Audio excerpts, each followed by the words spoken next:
பாஸ்டாக்ஸ் நேயர்களுக்கு வணக்கம். எப்பவுமே நம்ம ஃப்ரீயாக இருக்க டைமில் இந்த ஃபோனை எடுத்து இப்படியே ஸ்க்ரால் பண்ணுறது அப்படிங்கிறது பழக்கமாகிடுச்சு எல்லாருக்குமே.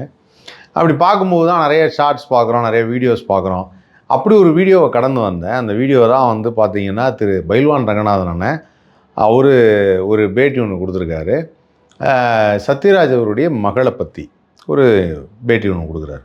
So Pailwan Ranganathan is known for the gossips. இந்த மாதிரியான ஒரு என்ன சொல்கிறது, இந்த இந்த விஷயம் யாருக்காவது தெரியுமா, சினிமா நடிகர்களுக்கு இப்படிலாம் நடந்திருக்கு தெரியுமா அப்படின்னு சொல்கிற மாதிரியான ஏகப்பட்ட விஷயங்களை அவர் பேசுவார். அது நிறைய பேருக்கு உடன்பாடு இல்லை, எனக்கும் அதில் பெரிய உடன்பாடு இல்லை. ஆனால் சமீபத்தில் அவரோட வீடியோ சரி நான் பார்க்கலான்னு பார்த்தப்போ தான் தெரிஞ்சுது, ஒரு 10 நிமிஷம் வீடியோவிலே எவ்வளோ கான்ட்ராடிக்டரியாக பேசுகிறாரு அப்படின்னு சொல்லிட்டு. முதல்ல பேசுனதுக்கும் ரெண்டாவது பேசுனதுக்கும் சம்மந்தமே இல்லை அப்படின்னு சொல்லி முதல்ல அந்த வீடியோவே எதுக்கு பண்ணார் அப்படிங்கிறது எனக்கு இன்னும் தெரியல. ஏன்னா அதுவே சம்மந்தம் இல்லை அப்படின்னு தான் சொல்லுவேன். என்னென்னா இது வரைக்கும் நிறைய வீடியோ பண்ணியிருக்காரு. இதில் திவ்யா சத்யராஜை பற்றி சொல்கிறாரு. என்ன சொல்கிறாரு அப்படின்னா, இந்த மாதிரி திவ்யா சத்யராஜ் என்னை பற்றி தப்பாக சொல்லியிருக்கிறாங்க, நான் காசு வாங்கியிருக்கேன் சத்யராஜ்கிட்ட, அப்பாக்கிட்ட நிறையா அவரே காசு வாங்கியிருக்காரு, அவரே இப்படி பேசியிருக்காரு அப்படின்னு ஏதோ சொல்லியிருக்காங்க. அப்படிங்கிறதுனால இவர் அதை எதிர்த்து ஒரு வீடியோ போடுறார். நான் அந்த மாதிரி ஒரு பொண்ணு பேட்டி எடுக்கிறாங்க, இவர் எதிர்த்து அந்த வீடியோவில் பேசுகிறார்.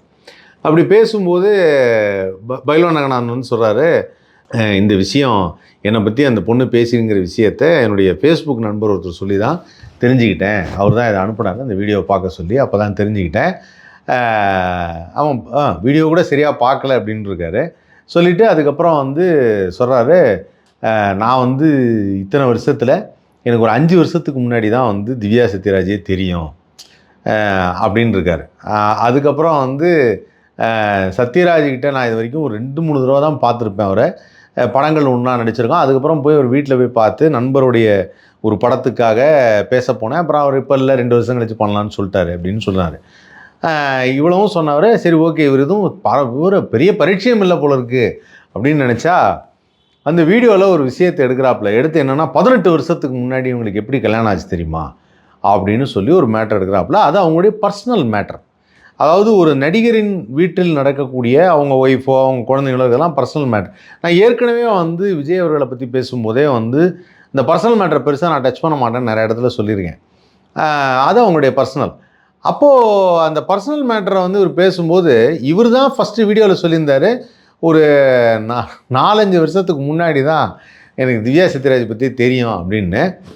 15 வருஷத்துக்கு முன்னாடி நடந்த ஒரு ரகசியத்தை இன்றைக்கி நான் உங்கள்கிட்ட சொல்கிறேன் அப்படின்னு சொல்லி பைல்வான் ரங்கநாதன் ஒரு விஷயத்தை ஓப்பன் பண்ணுறார். அப்போ அண்ணன் பேசும்போது எப்படி பேசுகிறாருன்னா, இந்த மாதிரி கல்யாணம் நடந்தது, அன்றைக்கே இது பண்ணிட்டாங்க. அதுக்கப்புறம் அவர் மாப்பிள்ளை ரொம்ப நாளாக சத்யராஜுக்காக அனுசரித்து போனார், பயங்கர டார்ச்சரு, 18 வருஷமாக பயங்கர டார்ச்சரு அப்படின்னு திவ்யா சத்யராஜ் செஞ்ச ஒரு விஷயத்தெல்லாம் சொல்கிறாரு. சொல்லிவிட்டு இதெல்லாம் டார்ச்சர் இவருக்கு தான் 5 வருஷத்துக்கு முன்னாடி தான் தெரியும்னு இருக்கார். அப்புறம் கேட்டால் 18 வருஷத்துக்கு முன்னாடியே அந்த நடந்த ஒரு சம்பவம் எனக்கு தெரியும், 14 வருஷ வாழ்க்கையில் என்ன நடந்ததுங்கிறது தெரியுங்கிறத அக்கு வேற ஆணி வேற. எனக்கு இப்போ இது எப்படி இருக்குது அப்படின்னா, பக்கத்தில் இருந்து பார்த்த மாதிரியே ஒரு விஷயத்த சொல்கிறார். நல்லா கேட்டுக்கோங்க, பக்கத்தில் இருந்து பார்த்த மாதிரி ஒரு விஷயத்த சொல்கிறார். ஆனால் இவர் தெரியாதுன்னு ஃபஸ்ட்டு சொல்லியிருக்கார். இதில் எண்டில் என்ன தெரிய வருது இந்த விஷயம் மூலிமா, இவர் இப்படி சொன்னாரே இதில் என்ன தெரிய வருது அப்படின்னா, இவருக்கும் இதுக்கும் இந்த வீடியோவுக்குமே பெருசாக சம்மந்தம் இல்லை. அப்புறம் இவர் நடுவில் ஒரு ஸ்டேட்மெண்ட் ஒன்று கொடுத்துருக்காரு. அந்த ஸ்டேட்மெண்ட் என்னென்னா, நிருபர்கள் யாருக்குமே சத்யராஜ் 1 பைசா கொடுத்ததில்லை, இது எல்லாருக்கும் தெரியும், அப்படிப்பட்ட குடைவள்ளல் அவர் அப்படின்ட்டுருக்கார்.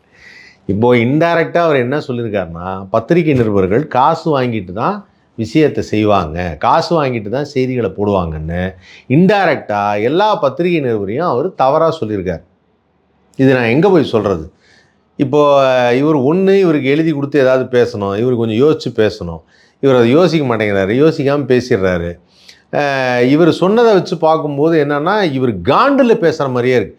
அப்போ காசு தந்திருந்தால் சத்யராஜை பற்றி நீங்கள் எதுவும் பேசியிருக்க மாட்டிங்களா? சத்யராஜிடம் நான் 1 பைசா கூட வாங்கியதில்லை, இதுவரை யாரிடமும் நான் 1 பைசா வாங்கியதில்லை அப்படின்னு அவர் சொல்லலை. சத்யராஜிடம் நான் 1 பைசா கூட வாங்கியதில்லை, இது அந்த ஆண்டவன் மீது சத்தியம். ஐயோ, இந்த ஆண்டவன் மீது சத்தியம் பாவங்க, கடவுள் மட்டும் நேரில் வந்தாருன்னா கதறி அழுவார்னு நினைக்கிறேன். ஏன்னா சட்டசபையில் நீங்கள் பேசும்போது ஆண்டவன் மீது, ஏன்னா உளமாற கூறுகிறேன்னா சொல்லுவாங்க, அது ஆத்திகம் நாத்திகம்லாம் அங்கே பேசக்கூடாது, மனசாட்சிப்படி வேலை செய்கிறேன்னா சொல்லணும். ஆனால் வந்து அதையே வந்து ஆண்டவன் மீது சத்தியமாக கடவுள் மீது சத்தியமாகனு அங்கே ஒன்று ஆரம்பித்தாங்க. இவர் என்னன்னா இது ஆண்டவன் மீது சத்தியமான சத்யராஜ் வந்து ஒரு பைசாவோட வாங்கினதில்லை அப்படின்னாரு. அப்போ நீங்கள் எல்லாத்தையும் வாங்கியிருக்கீங்களா அப்படிங்கிற கேள்வி வருமா இல்லையா? இப்போ நான் பேசுகிறது கரெக்டாக ஒன்று கரெக்டாக. அப்போது அந்த மாதிரி பேசியிருக்கக்கூடாது. சரி, இவ்வளவு நாள் விட்டுட்டு இப்போ வந்து நீங்கள் வந்து சத்யராஜுடைய மகளை பற்றி பேசுகிறதுக்கு என்ன காரணம்? என்னன்னா அவங்க திமுகவுக்கு சப்போர்ட்டாக பேசிட்டாங்க, நிறைய விஷயங்கள் பேசிட்டாங்க. திரு சத்யராஜ் அவரோடும் திமுகவுக்கு சப்போர்ட்டாக நிறையா பேசிட்டார். தாவேகாவுக்கு சப்போர்ட்டாக சிபி சத்யராஜ் இருந்தார். இது எல்லாருக்குமே தெரிந்த ஒன்று. இப்போ என்னன்னா எக்ஸாக்டாக வந்து அவங்கள டார்கெட் பண்ணி அடிக்கிற மாதிரி.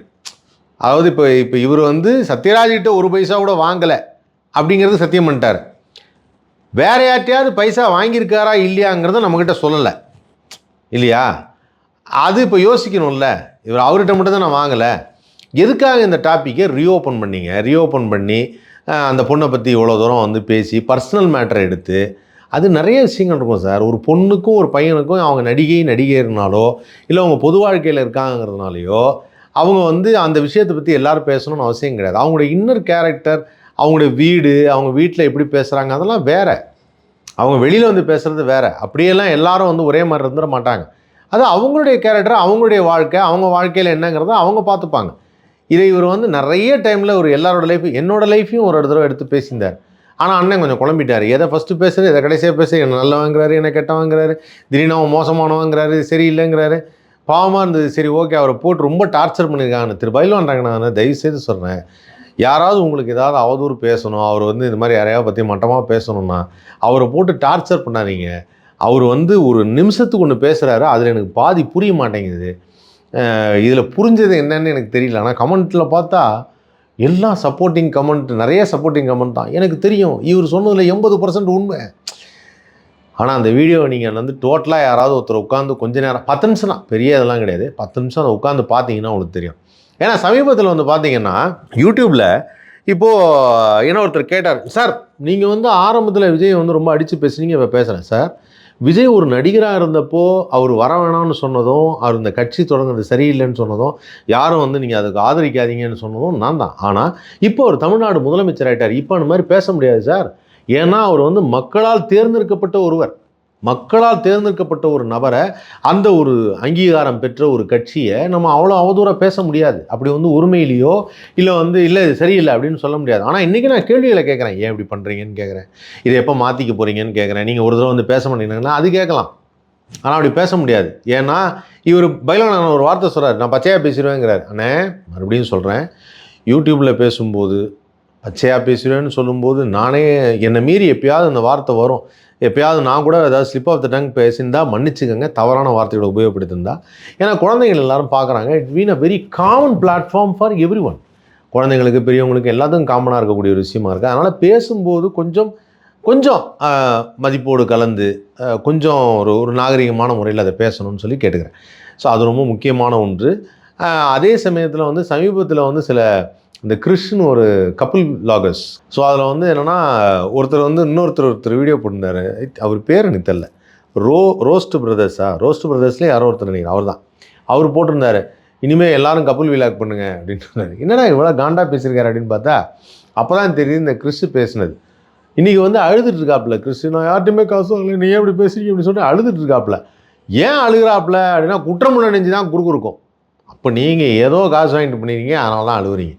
அது மாதிரி பண்ணவே கூடாது. அதுவும் இல்லாமல் நீங்கள் பேசின விதத்தில் வந்து மனசுக்கு ரொம்ப ஹர்ட் பண்ணுற விஷயம், இன்றைக்கி சொல்கிறேன், ரொம்ப தவறான சில விஷயங்களை பற்றி, அரசியல் இல்லை, காமனாக ஒரு சில விஷயத்தை பேசும்போது ரொம்ப தவறான ஒரு விஷயத்தை எக்ஸாம்பிளாக காட்டி ஒரு 2 கப்புள்ஸ் வந்து பேசியிருக்கிறாங்க. அது பேசக்கூடாது. நிறைய பேர் இன்ஃப்ளூயன்சர்ஸு அப்படிங்கிற பேரில் வந்து அன்றைக்கி ஒன்று பேசுகிறாங்க, இன்றைக்கி ஒன்று பேசுகிறாங்கன்னு மாற்றி பேசுகிறாங்க. மாற்றி பேசும்போது இப்போ நீ பேசலையாடா அப்படின்னு கேட்கலாம். நான் பேசுவது நாகரிகமான முறையில் ஒரு விஷயத்த சொல்கிறேன். அன்றைக்கி நான் அடித்து பேசினேன், ஆனால் நீங்கள் சப்போர்ட் பண்ணல, நான் அதுக்காக வந்து ஃபுல்லாக சப்போர்ட் பண்ணேன்னு அர்த்தம் கிடையாது. நல்லது செய்வாங்கன்னு எதிர்பார்க்குறேன். ஏன்னா இன்றைக்கி ஒரு மதிப்பிற்குரிய ஒரு பொசிஷனில் இருக்கிறாங்க அப்படிங்கிறத நம்ம தெரிஞ்சுக்கணும். அவங்க பொசிஷனில் இருக்கும்போது அந்த மாதிரி அவதூறுகள் பேசக்கூடாது. முன்னாடி உபயோகப்படுத்தின அந்த வார்த்தைகள், அந்த நிர்வாகிகளை, தொண்டர்களை உபயோகப்படுத்தின அந்த வார்த்தைகளை வந்து உபயோகப்படுத்தக்கூடாது. அந்த மாதிரி வந்து யோசிக்கிறேன், அது வந்து பண்ண வேண்டாம் அப்படின்ட்டு. மேக்ஸிமம் தடுத்துட்ருக்கேன்னு வச்சுங்களேன். கிட்டத்தட்ட ஒரு 90% தடுத்துட்டேன். இன்னும் ஒரு 10% வந்து எப்படியாவது தடுத்துருவேன். அது நான் பேச பேச நான் வந்து கொஞ்சம் தெளிவாயிடலாம் அப்படின்னு பார்க்குறேன். அதே சமயத்தில் வந்து இந்த இன்ஸ்டாகிராமோ இல்லை யூடியூப்லேயோ எப்போயா இந்த மாதிரி நகைச்சுவையான வீடியோ வந்தால் கமெண்ட் செக்ஷனில் எனக்கு ஷேர் பண்ணுங்கள். இந்த மாதிரி வீடியோ பார்க்குறதுக்கு நானும் காத்திருக்கேன்.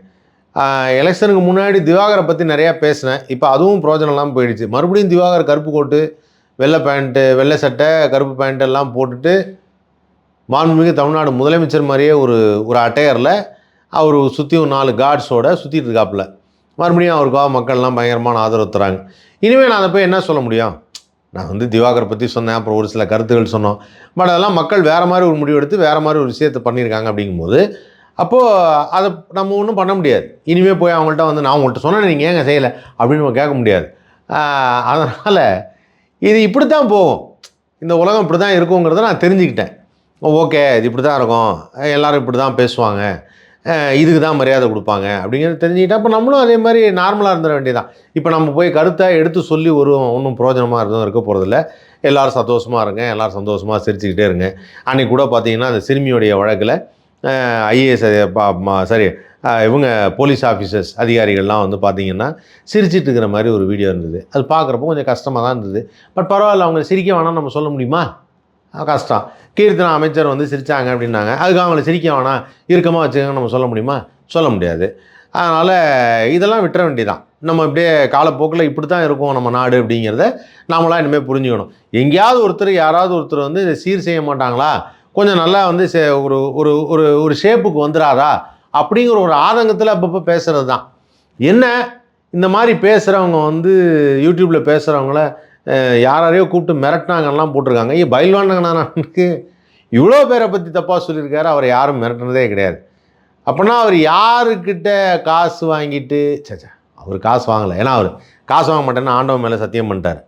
அதே சமயத்தில் ஆமாம், ஆனால் சத்யராஜிட்ட மட்டும்தான் காசு வாங்க மாட்டேன், வாங்கினதில்லை அப்படின்னு சொல்லி ஆண்டவன் மேலே சத்தியம் பண்ணியிருக்கார். எனக்கு இதை எப்படி சொல்கிறதுன்னு தெரில. அண்ணே, நீங்கள் ரொம்ப சீனியர். எனக்கு உங்களுக்கு நான் ரிக்வெஸ்ட்டாகவே கேட்டுக்கிறேன், நீங்கள் பேசுங்க.